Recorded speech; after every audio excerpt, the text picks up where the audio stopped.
الحمد للہ رب العالمین والصلاة والسلام علی سید الانبیاء والمرسلین اما بعد فاعوذ باللہ من الشیطان الرجیم بسم اللہ الرحمن الرحیم صلو علی الحبیب صلی اللہ تعالی علی محمد صلی اللہ تعالی علیہ وآلہ وسلم۔ یہود و نصارہ کفار اور مشرکین ہمیشہ ہی اسلام کے دشمن رہے ہیں اور اسلام کے خلاف سازشیں انہوں نے رچی ہیں، کیونکہ یہ جانتے ہیں جب تک اسلام رہے گا یہ کبھی بھی کامیابی حاصل نہیں کر سکتے، تو لہٰذا اپنے دین کو بڑھانے کے لیے، اپنے باطل مذہب کو بڑھانے کے لیے ان لوگوں نے دین دشمنی کے مختلف طریقے سوچے اور دین اسلام کو ختم کرنے کی ناکام کوششیں کرتے رہے۔ انہوں نے بالآخر جب تھک ہار گئے تو غور کیا کہ کیا وجہ ہے کہ مسلمانوں کو ہم دین سے دور نہیں کر پا رہے اور اسلام پر غلبہ نہیں کر پا رہے۔ تو انہیں اندازہ ہوا کہ مسلمان اپنے نبی صلی اللہ تعالی علیہ وآلہ وسلم سے والہانہ محبت کرتے ہیں، عشق کرتے ہیں، اور حضور علیہ الصلوۃ والسلام کی محبت میں اپنی دنیا، اپنا مال، یہاں تک کہ اپنی جان بھی نچھاور کر سکتے ہیں۔ تو انہوں نے ارادہ کیا کہ کیوں نہ مسلمانوں کے دلوں سے عشق مصطفیٰ کو ختم کیا جائے۔ جب عشق مصطفیٰ ختم ہو جائے گا تو خود بخود اسلام بھی ختم ہو جائے گا، کیونکہ جب تک ان کے دلوں میں حضور اکرم صلی اللہ علیہ وسلم کی محبت ہے، جب تک دین کی محبت بھی ان کے دلوں میں موجود رہے گی۔ تو انہوں نے کیا کیا، ان مشرکوں نے، ان یہود و نصارہ نے، ان کفار نے سازشیں رچی، پیسے کے ذریعے بھی خریدنے کی کوشش کی گئی۔ بالآخر کچھ لوگ بکے، جیسے کہ عبد الوہاب نجدی وغیرہ اور مودودی وغیرہ، اور ایسے کئی لوگ بکے، اور انہوں نے جو ہے مسلمانوں میں کچھ لوگ جو غیر مسلم تھے، کفار تھے، مشرکین تھے، انہیں اسلامی لبادہ اڑا کر مسلمانوں میں بھیجا، جو منافق کہلاتے ہیں۔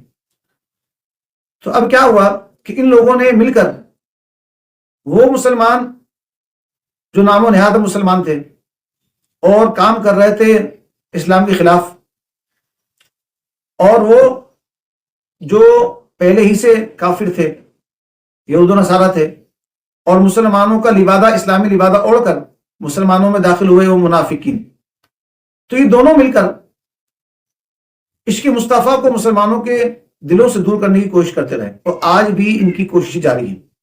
اگرچہ مر گئے لیکن کی آنے والی نسلیں اس کام کو سر انجام دینے میں لگی پڑی ہیں اور ناکام کوششیں کر رہی ہیں۔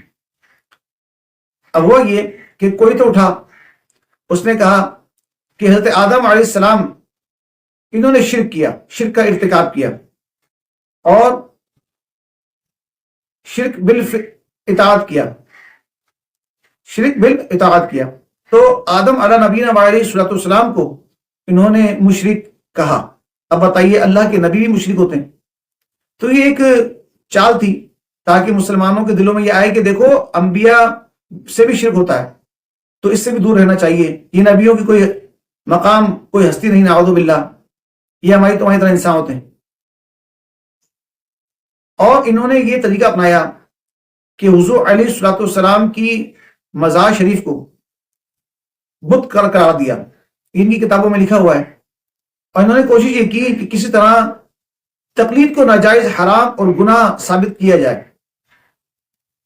قرآن مجید فرقان حمید کے غلط مفاہیم بیان کیے اور احادیث طیبات کے غلط مفاہیم اور غلط تشریح بیان کی، اور دین سے دور کرنے کی کوشش کی، اور انہوں نے ثابت کرنے کی کوشش کی کہ تقلید جو ہے وہ ناجائز، حرام ہے، گناہ ہے، بدعت ہے اور شرک ہے، کہ جب لوگ کسی صحیح علماء، ائمہ دین کی تقلید نہیں کریں گے تو یہ دین کو سمجھیں گے نہیں، حضور علیہ السلام کی محبت کے دلوں سے دور ہو جائے گی۔ تو یہ غیر مقلد ہیں، یہ غیر مقلد ہیں، کیونکہ تقلید کو ناجائز و حرام کہتے ہیں۔ حالانکہ حضور علیہ السلام جب خود ظاہری طور پر موجود تھے صحابہ بھی تقلید کرتے تھے، اور پھر جب صحابہ کہیں جاتے تو دیگر صحابہ وہ ان صحابہ کی تقلید کیا کرتے تھے، جو صحابہ علماء تھے، جو صحابہ مفتی تھے، تو غیر مفتی صحابہ جو تھے وہ مفتی صحابہ کی، مجتہدین صحابہ کی تقلید کیا کرتے تھے۔ پھر صحابہ کے جو تابعین تھے وہ صحابہ کی تقلید کیا کرتے تھے اور ان سے علم سیکھے، اور سیکھ کر آگے جو ان کو علم حاصل ہوا صحابہ سے، آنے والے مسلمان جو ہیں ان کی تقلید کرتے ہیں۔ تو انہوں نے یہ سوچا غیر مقلدین نے کہ تقلید کو ہی ناجائز و حرام قرار دیا جائے، اور حضور علیہ السلام کی کسی بھی طریقے سے محبت کو، آپ کے عشق کو مسلمانوں کے دلوں سے نکالا جائے اور دور کیا جائے۔ اب سوچئے کہ کیا محبت کو، مسلمانوں کے دلوں سے حضور کی محبت کو دور کریں گے اور عام مجتہدین کی تقلید سے دور کریں گے؟ اللہ تبارک و تعالیٰ تو خود حضور علیہ السلام کی شان و عظمت کو، آپ کے مقام و مرتبے کو قرآن مجید فرقان حمید میں بیان فرما رہا ہے۔ اللہ تبارک و تعالیٰ نے حضور علیہ السلام کی شان و عظمت اس طرح بھی بیان کی کہ اللہ تبارک و تعالیٰ نے سورہ البلد کی پہلی اور دوسری آیت میں ارشاد فرمایا، لا اقسم بہذا البلد وانت حل بہذا البلد، مجھے اس شہر کی قسم کہ اے محبوب تم اس شہر میں تشریف فرما ہو۔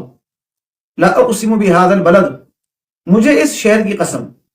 اس آیت اور اس کے بعد والی آیت میں ارشاد فرمایا کہ اے پیارے حبیب صلی اللہ علیہ وسلم، مجھے اس شہر مکہ کی قسم جبکہ تم اس شہر میں تشریف فرما ہو۔ اب دیکھیے اللہ تبارک و تعالیٰ نے شہر مکہ کی قسم کو ارشاد فرمایا، اور کیوں ارشاد فرمایا کہ پیارے حبیب صلی اللہ علیہ وآلہ وسلم، اللہ کے محبوب صلی اللہ علیہ وآلہ وسلم، اللہ کے نبی علیہ الصلوۃ والسلام، اللہ کے رسول علیہ الصلوۃ والسلام، اللہ کے پیارے پیغمبر امام الانبیاء اس شہر میں تشریف فرمائے، مکہ شریف میں۔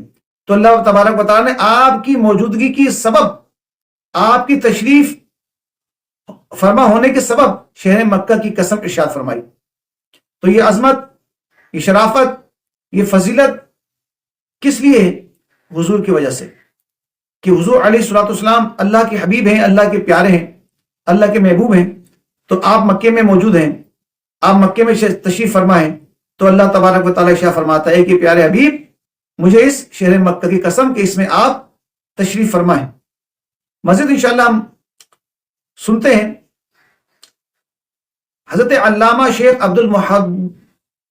عبدالحق محدث دہلوی رحمۃ اللہ تعالی فرماتے ہیں کہ علماء فرماتے ہیں کہ اللہ تبارک و تعالیٰ نے اپنی کتاب میں نبی کریم صلی اللہ علیہ وآلہ وسلم کے علاوہ اور کسی نبی کی رسالت کی قسم یاد نہ فرمائی، اور سورہ مبارکہ لا اقسم بہذا البلد وانت حل بہذا البلد، اس میں رسول کریم صلی اللہ علیہ وآلہ وسلم کی انتہائی تعظیم و تکریم کا بیان ہے، کیونکہ اللہ تعالیٰ نے قسم کو اس شہر سے جس کا نام بلد حرم، بلد حرام اور بلد امین ہے، مقید فرمایا ہے۔ اور جب سے حضور اکرم صلی اللہ علیہ وآلہ وسلم نے اس مبارک شہر میں نزول جلال فرمایا، تب سے یہ مثال مشہور ہوئی کہ شرف المکانی بالمکین، یعنی مکان کی بزرگی اس میں رہنے والے سے ہے۔ تو مکان کی بزرگی جو ہے، شان و عظمت ہے، وہ اس میں رہنے والے اس کے مکین کی وجہ سے۔ مزید فرماتے ہیں کہ اللہ تعالیٰ کا اپنی ذات و صفات کے علاوہ کسی اور چیز کی قسم یاد فرمانا اس چیز کا شرف اور فضیلت ظاہر کرنے کے لیے اور دیگر اشیاء کے مقابلے میں اس چیز کو ممتاز کرنے کے لیے ہے جو لوگوں کے درمیان موجود ہے، تاکہ لوگ جان سکیں کہ یہ چیز انتہائی عظمت و شرافت والی ہے۔ اعلیٰ حضرت امام احمد رضا خان بریلوی رحمۃ اللہ تعالی علیہ نے کیا خوب فرمایا، وہ خدا نے ہے مرتبہ تجھ کو دیا، نہ کسی کو ملے نہ کسی کو ملا، کہ کلام مجید نے کھائی شہا، تیرے شہر و کلام و بقا کی قسم۔ اب حضور علیہ الصلوۃ والسلام مکے میں تھے، تو اللہ تبارک و تعالیٰ نے مکی شریف کی قسم ارشاد فرمائی، اور جب حضور علیہ الصلوۃ والسلام اللہ تبارک و تعالیٰ کے حکم سے مکہ مکرمہ سے مدینہ منورہ پہنچے تو اس مقام کو کیا کیا عظمتیں حاصل ہوئیں، آئیے اس کے متعلق انشاءاللہ ہم چند احادیث سنتے ہیں اور اپنے دلوں میں عشق مصطفیٰ صلی اللہ علیہ وآلہ وسلم کو اور مزید بڑھاتے ہیں۔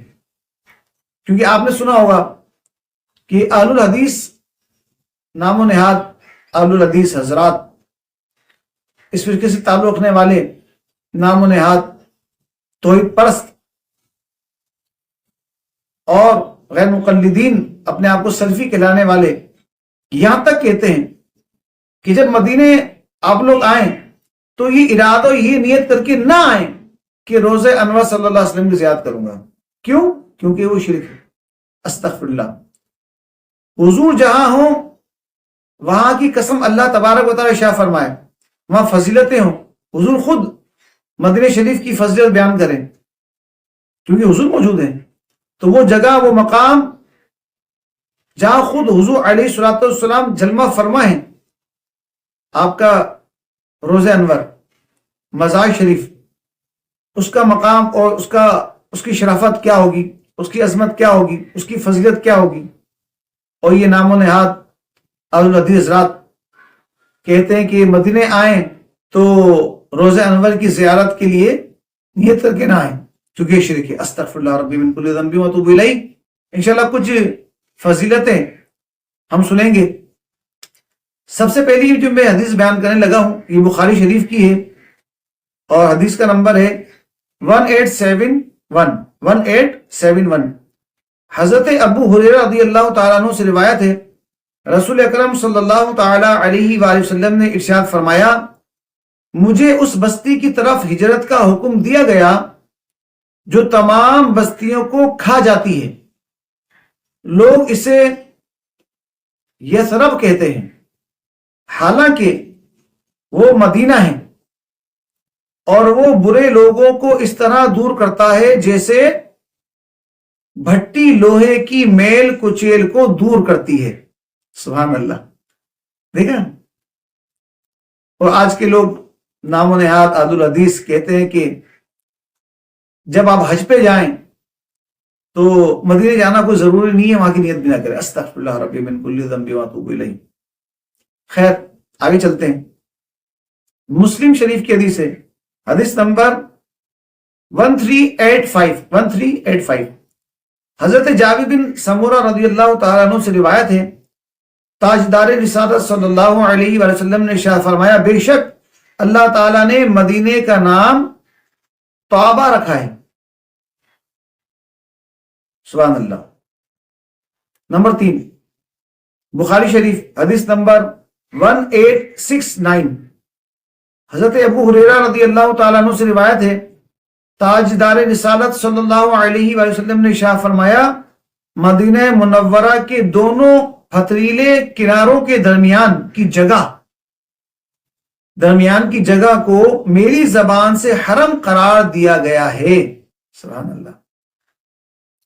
نمبر 4، معجم الکبیر، حدیث نمبر 5611۔ حضرت سہل بن حنیف رضی اللہ تعالیٰ عنہ فرماتے ہیں، سید المرسلین صلی اللہ علیہ وآلہ وسلم نے اپنے دست اقدس سے مدینہ منورہ کی طرف اشارہ کر کے فرمایا، بے شک یہ حرم ہے اور امن کا گہوارہ ہے۔ سبحان اللہ۔ مدینہ حرم بھی ہے اور امن کا گہوارہ بھی ہے۔ یہ خود حضور علیہ الصلوۃ والسلام مدینہ شریف کی طرف اشارہ کر کے اشارہ فرما رہے ہیں۔ نمبر 5، بخاری شریف، حدیث نمبر 1885۔ حضرت انس بن مالک رضی اللہ تعالیٰ عنہ سے روایت ہے، رسول اللہ صلی اللہ تعالیٰ علیہ وسلم نے دعا فرمائی کہ اے اللہ، جتنی برکتیں مکے میں نازل کی ہیں اس سے دگنی برکتیں مدینے میں نازل فرما۔ سبحان اللہ۔ جتنی برکتیں اللہ تو نے مکے میں نازل کی ہیں اس سے دگنی برکتیں تو مدینے میں نازل فرما۔ اور کیوں نہ ہو کہ حضور علیہ الصلوۃ والسلام نے جب ہجرت فرمائی تو آج تک آپ مدینہ شریف میں موجود ہیں، جلوہ فرمائیں، اور قیامت تلک اس جگہ پر جلوہ فرما رہیں گے اور اس شاخ جو ہے وہاں پر جاتے رہیں گے اور اللہ تبارک و تعالیٰ کی رحمتیں برکتیں نازل ہوتی رہیں گی، اور اس سے زیادہ دگنی جتنی مکے میں اللہ تعالیٰ نے برکتیں رکھی ہیں۔ سبحان اللہ۔ مزید سنتے ہیں عشق مصطفیٰ کو اور حضور صلی اللہ علیہ وسلم کے شہر مدینہ کی محبت کو اپنے دلوں میں بڑھاتے ہیں، تاکہ ہمارے دل ہمارے سینوں میں عشق مصطفیٰ میں اور مدینہ کی طرف میں دھڑکیں۔ ہماری ایک ہی دھڑکن مدینہ مدینہ مدینہ کا ہے۔ کس لیے؟ کیونکہ حضور وہاں جلوہ فرمائے۔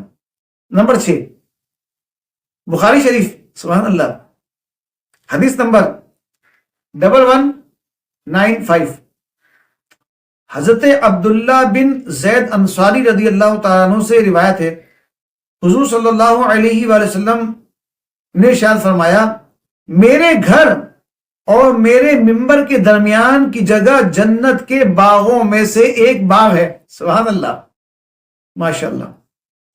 اللہ تعالیٰ ہمیں بھی ریاض الجنہ کی زیارت نصیب فرمائے اور وہاں افطار کرنا نصیب فرمائے، آمین۔ نمبر 7، ترمذی شریف، حدیث نمبر 3943، حضرت عبداللہ بن عمر رضی اللہ تعالیٰ عنہ سے روایت ہے کہ حضور اقدس صلی اللہ علیہ وآلہ وسلم نے ارشاد فرمایا، جس شخص کو مدینہ منورہ میں موت آ سکے، جس شخص کو مدینہ منورہ میں موت آ سکے تو اسے یہاں ہی مرنا چاہیے، کیونکہ میں یہاں مرنے والوں کی خاص طور پر شفاعت کروں گا۔ سبحان اللہ۔ تو جس سے ہو سکے وہ مدینے میں مرے، جس سے ہو سکے وہ مدینے میں مرے، کہ حضور علیہ الصلوۃ والسلام خاص طور پر خصوصیت کے ساتھ اس کی شفاعت فرمائیں گے جو مدینے میں مرے گا، ایمان کی موت مرے گا انشاءاللہ، تو وہ سے حضور علیہ الصلوۃ والسلام اس کی شفاعت فرمائیں گے۔ تو جس سے ہو سکے، اس کے لیے ممکن ہو وہ مدینے، اس کا مطلب یہ نہیں خودکشی کرے، مطلب وہ مدینے میں وقت گزارے اور مدینے میں مقیم ہو اور مدینے میں اس سے موت آئے۔ ذہن نصیب اللہ تبارک و تعالی ہمیں بھی مدینے کی پاک حاضری کی ساتھ نصیب فرمائے، اور حضور علیہ الصلوۃ والسلام کے جلووں میں مدینے کی سنئی جالیوں کے سامنے موت نصیب فرمائے، ایمان کی شہادت کی موت نصیب فرمائے۔ اعلیٰ حضرت امام احمد رضا خان بریلوی رحمۃ اللہ تعالی علیہ کیا خوب فرماتے ہیں، طیبہ میں مر کے ٹھنڈے چلے جاؤ آنکھیں بند، طیبہ میں مر کے ٹھنڈے چلے جاؤ آنکھیں بند، سیدھی سڑک یہ شہر شفاعت نگر کی ہے۔ سبحان اللہ، کیا بات ہے نا۔ تو یاد رکھیے کہ منافق کو جو ہے نا وہ مدینے کی ہوا راس نہیں آتی، یہ غیر مقلدین جو ہے نا ان کو مدینے کی ہوا راس ہے بھی نہیں۔ جی ہاں، جب بھی بھاگنے کی کوشش کرتے ہیں وہاں سے، اور لوگوں کو بس مجبوری میں چاہے ٹھہرے وہاں پر، کسی طریقے سے بھی بس مسلمانوں کو روکیں، عشق مصطفیٰ کو کم کریں۔ اب ان کے آپ کو بیانات بھی ملیں گے، کس طرح کے بیانات ملیں گے؟ کبھی ان کے بیانات ملیں گے کہ سنتوں سے دور کرتے نا، سنتوں سے دور کریں گے تو حضور صلی اللہ علیہ وسلم کی محبت کم ہوگی۔ کبھی تو یہ بیان دیتے ہیں کہ امامہ شریف پہننا یہ سنت نہیں ہے، بلکہ یہ تو مشرکین مکہ اور کفار مکہ کا طریقہ ہے، استغفر اللہ ربی من کل ذنب واتوب الیہ۔ کیا کریں گے اس کا؟ کیا حال ہے اس کا؟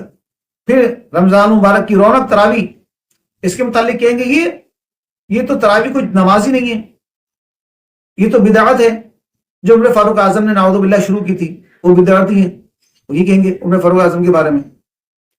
اور نوافل آپ جتنے چاہے پڑھیں، یہ کوئی سنت نہیں ہے، یہ کوئی سنت موقدہ نہیں ہے، یہ لازمی سنت نہیں ہے، اس کو پڑھنا کوئی ضروری ہی نہیں ہے تاکہ مسلمان اس سے دور ہو جائیں، اس سنت سے دوری۔ اور بہت ساری ایسی سنتیں ہیں، ایسی باتیں ہیں، ان کے عقائد ہیں۔ ہاں، ان کے عقائد کیا بھی؟ انبیاء کرام علیہ الصلوۃ والسلام کی محبت تو ان کے دلوں سے دور کر رہے ہیں، مسلمانوں کے دلوں سے، اور کہتے ہیں کہ رام، لکشمن اور بدھا، کشن جی وغیرہ وغیرہ یہ سب جو ہے نبی ہیں، یہ تمام رسول ہیں، اور ہم جو دیگر انبیاء اور نبی اور رسول ہیں ان میں کوئی فرق نہیں کرتے رسالت میں، نبوت میں۔ استغفر اللہ، کس نے لکھا؟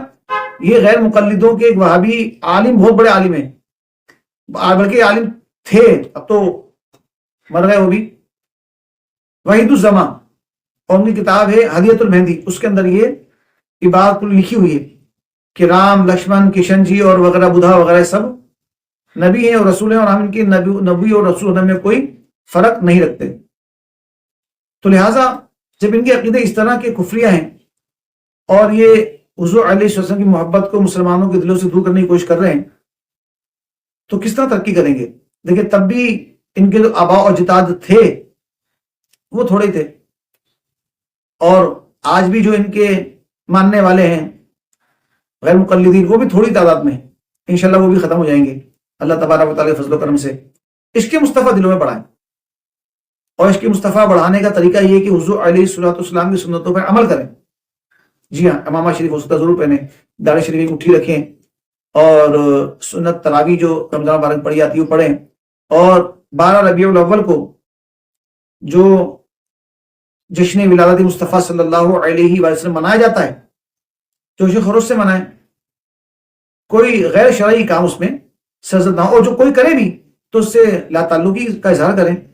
اللہ تبارک و تعالیٰ ہمیں عشق مصطفیٰ صلی اللہ علیہ وسلم میں جینے اور مرنے کی توفیق عطا فرمائے، بیان کی تمام غلطیاں کوتاہیاں اللہ تبارک و تعالیٰ اپنے فضل و کرم سے درگزر فرمائے، معاف فرمائے، ہم سب کا خاتمہ پہ خیر ایمان فرمائے، آمین بجاہ النبی الامین صلی اللہ تعالی علیہ وآلہ وسلم۔